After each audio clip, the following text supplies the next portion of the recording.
What's up, guys? My name is Jerry, and today we're going to be looking at the best draft fits for the Detroit Pistons, and we're going to jump right into the video.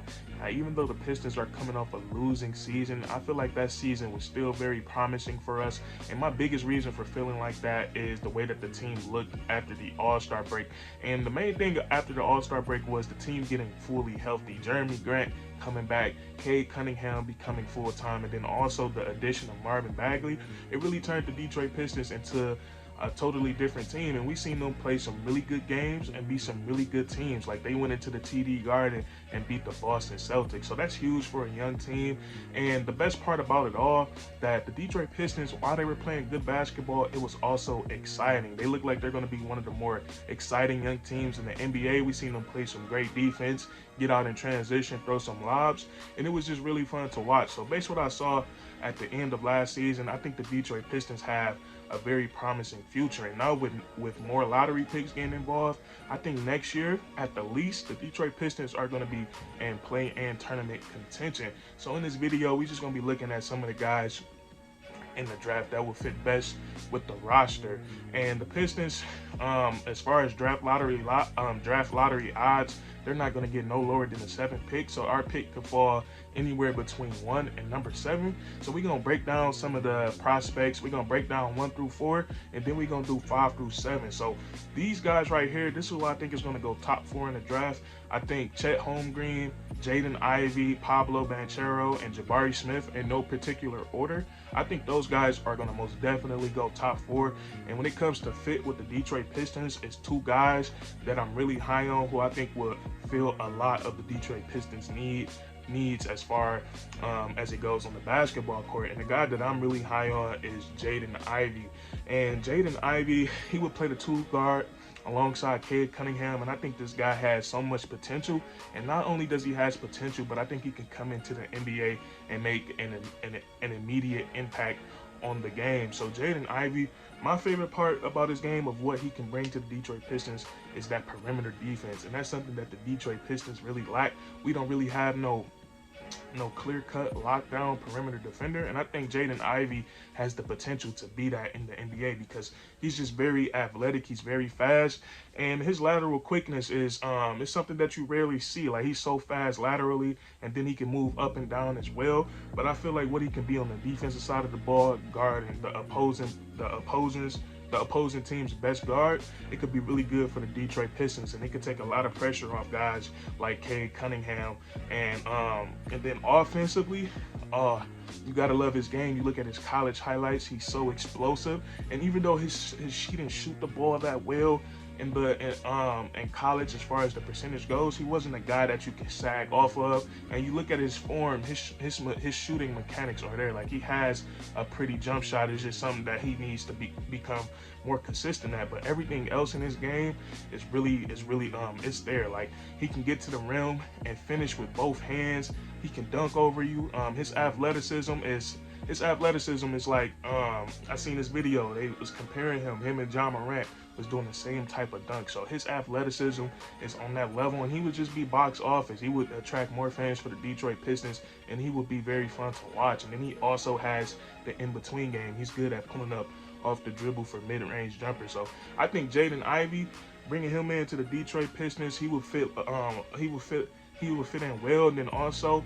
it would give the Pistons a little bit more leeway when it comes to extending Jeremy Grant, because they won't be drafting a power forward. So Jaden Ivy just opens up a bunch of possibilities for the Detroit Pistons. And then the other guy that I'm high on is Jabari Smith. And I think Jabari Smith, he might be the best. Him or Pablo, they might be the best in these top 4 when it comes to talent, but we've never really seen nobody like Jabari Smith shoot that 3 ball at the level that he's shooting it. How big he is. He's 6'10", and he's running off pin downs, shooting the 3 ball. And you never really see nobody that size be able to do that. And then also, he shot the 3 ball at a very high clip in college, 40+%.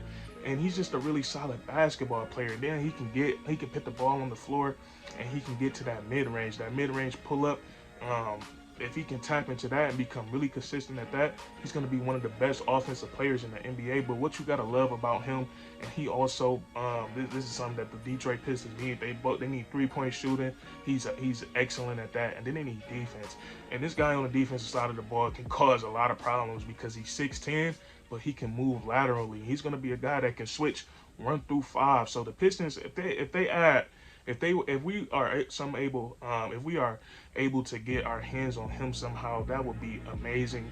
It would be perfect because he's just so versatile on the defensive side of the ball, and then the way he would fit offensively with Cade Cunningham having that shooting threat, it will open so much up more for guys like Saddiq Bey, Cade Cunningham, and the other guys on the floor, because when you have a guy that can shoot the lights out like that, you got to have eyes on him at all times. So Jabari Smith, I'm really high on him, and if the Pistons get him, that'd be really special. And then those other two guys in the top 4, like Chet Holmgren, like he can shoot the lights out and he can protect the rim. And I'm not too, it's not his size and strength that I'm worried about. Not his strength, but the long-term health of skinnier 7-footers. It just doesn't, the way that NBA history goes, they don't really fare that long in the NBA. So that's why I wouldn't want the Pistons to draft him. And then Pablo Banchero, he has a lot of upside, but I don't know how well he would fit with Cade Cunningham, because he's a guy that likes the ball in his hands a lot too. So that's just some things to take into consideration. And then we get to the more fun picks. We get to 5 through 7. And even if our pick falls out of the top 4, I still think there's a lot of decent talent that the Detroit Pistons can go towards in that range. And one guy I like, and this is just my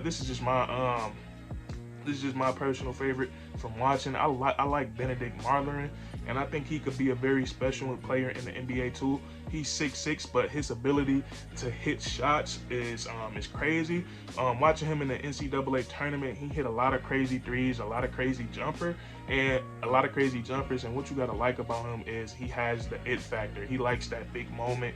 He's not afraid of the big moment. So when a guy with that type of confidence, it really helps your college game translates over to the NBA game. So offensively, he's really good. And then in the pick and roll, he's a guy that knows how to make the simple reads, know how to make the play that the defense is giving him. And the only thing about him offensively, I would say he has a problem with is sometimes he can get some tunnel vision when it comes to shooting the basketball. He might force a bad shot, or shoot a shot that he shouldn't have had taken. But other than that, he stayed cutting, he stayed moving around the basketball, putting pressure on the defense, and I think he would be really good for the Detroit Pistons. And then defensively, during college, he has the toolkit, he has the size, the length, the athleticism to be a good perimeter defender, but we just didn't really see him that locked in college. So I feel like if Dwayne Casey could get him into buying into playing defense, he could be a special two-way player in this league. And then the other guy that I think is just NBA ready is Johnny Davis out of Wisconsin. I think he could come in and be a solid 3 and D player at the least. But I think his potential, he can become a little bit more than that. I think he can become a 3-level scorer that can create shots for himself, and then also he's really good on the defensive side of the ball. So those guys right there, I would love, depending on where our pick falls, if we can get our hands on any one of those guys, I think it could be really good for the Detroit Pistons, and especially what we saw last year with the player development from Cade Cunningham all the way down to Killian Hayes. I feel like all our guys took a huge step in the right direction last season. So we're gonna see what happened when the draft lottery come out. I can't wait. I've been having withdrawal from not talking about the Pistons. It's been a minute since I made a video on them, but that's gonna be it for this video. If you enjoyed, leave a like, comment down below on who you think we should draft from 1 through 4, and then 5 through 7, and then subscribe for more weekly content. We do this all the time, man, and that's curtains.